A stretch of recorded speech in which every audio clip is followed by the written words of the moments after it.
You know, there are some company names that, as soon as you say them, can just ignite a huge debate. And for decades, one of those names has absolutely been Monsanto. It's become this central figure in controversies all over the world, a total lightning rod for public skepticism, and yeah, the subject of countless accusations. So you gotta ask, right? How did this one company end up as the villain in so many different stories? Well, to really get it, to untangle that web, we need a way to separate the hard, documented facts from the heated allegations and, of course, the theories that go viral. And that's exactly what we're gonna do here. So here's our game plan. We're going to break this down into 3 parts. First, we'll look at the documented facts, the stuff we know for sure from the records. Then we'll dive into the allegations, those gray areas. And finally, we'll explore the really powerful theories that have shaped how so many people see this company. Let's dig in. Believe it or not, Monsanto's story starts out pretty simple. Way back in 1901, they were making food additives, like saccharin. But that little chemical company would eventually grow into a massive global agrochemical and biotech giant, with controversy pretty much following its every move. And you can really see on this timeline how things ramped up. In its early days, Monsanto made PCBs, an industrial chemical that we now know is incredibly toxic. Then you get to the Vietnam War, and they become a key producer of Agent Orange for the military. The 70s? That's when their blockbuster herbicide, Roundup, hits the scene. And by the 80s, the company pivots hard into biotechnology and GMOs, which really set the stage for everything that came next, including being bought by Bayer in 2018 while in the middle of a legal firestorm. Okay, let's get into part 1, the documented facts. Everything we're about to cover here comes straight from legal records, internal company memos, and historical archives. This isn't opinion or hearsay. These are established, documented events. Let's just start with one single staggering number, 11 million.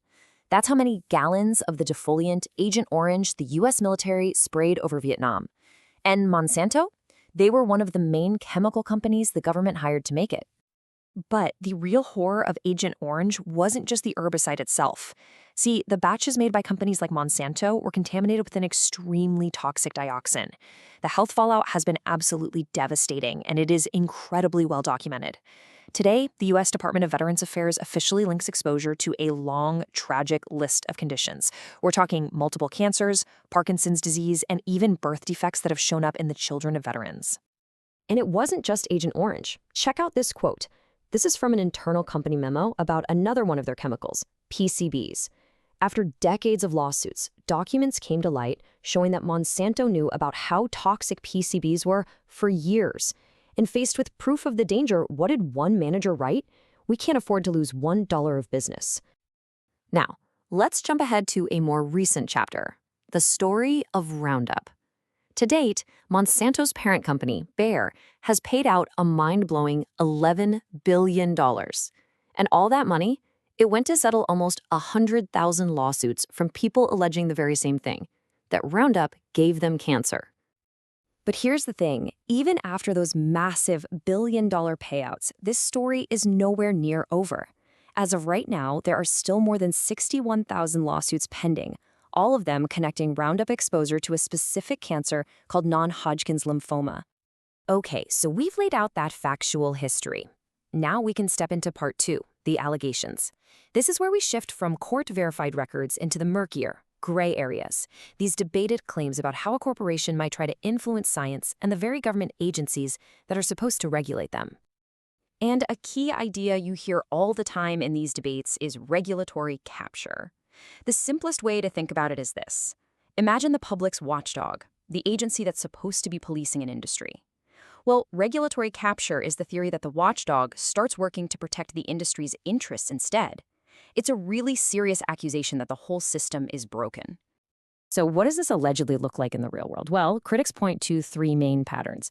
First, there's the revolving door, where you see employees moving back and forth between jobs at Monsanto and regulator roles at, say, the Environmental Protection Agency.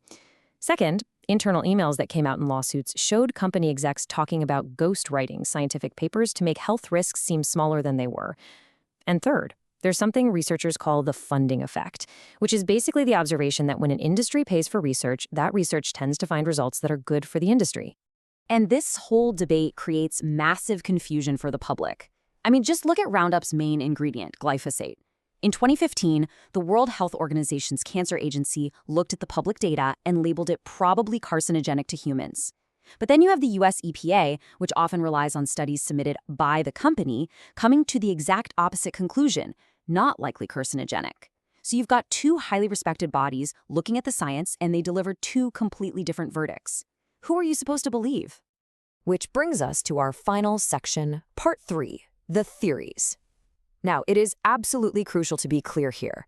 We're now looking at narratives that go beyond the available evidence. The fact that these theories are out there is undeniable, but their claims are not backed up by proof. Researchers who study these narratives have actually sorted them into a few different buckets. You've got claims that GMOs are actually biological weapons, or a secret tool for the US to control the world's food. Some theories say it's all just a big business ploy to sell more chemicals.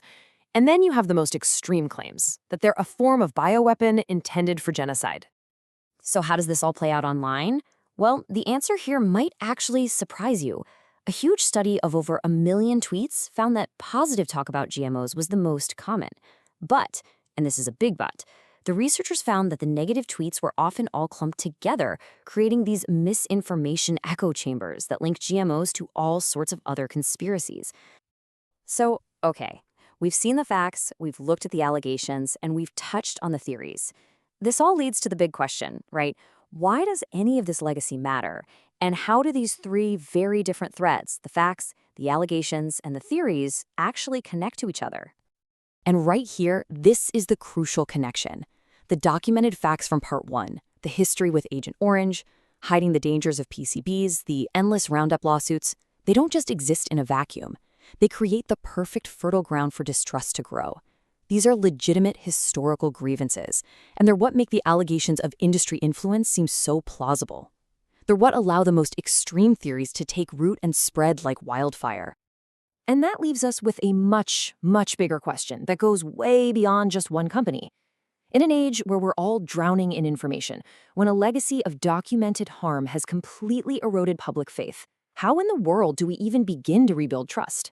Trust between the public, the companies that serve us, and the very institutions that are designed to protect us all.